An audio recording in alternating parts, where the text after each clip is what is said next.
I just got a 36 gallon tank, and I'm a little afraid because I'm going to put this in a place where I'm not going to access it all the time, and I just want to make sure I got that extra security blanket. So we're going to set the silicone up on the actual aquarium, and I'm going to see if I could help out a little bit in case it does break in the future or something. I just want to have the extra secure. So if you see a crack or something, perfect way to actually set it up. But we're going to prevent any kind of cracks or any kind of water leaks in the future, and I'm gonna be able to sustain the actual 36 gallon in an area where I'm not gonna be like walking on. So we're gonna set up the silicone and see how well it works. It's Aquarium Silicone Sealant.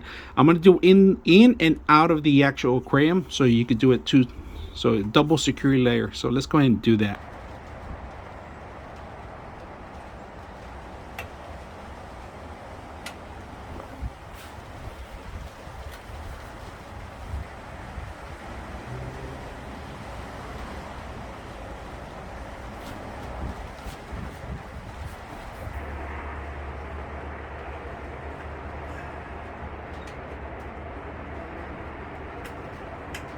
Oh shit.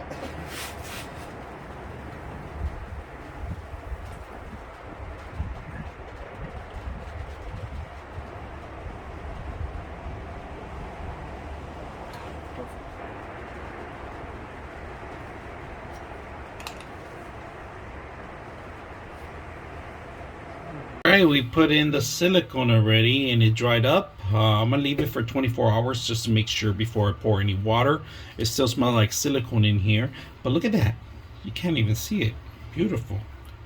Came out really good. So I also did the sides here and also the outside too. So extra silicone cover because this is a big fish tank, if you guys can see that, and I just want to make sure that I get that extra protection because I am gonna have a house a couple aquarium shrimp and fish in here, and I'm leaving it in my garage. I don't want it to start leaking, so that's the only reason I'm leaving it out here. Very simple.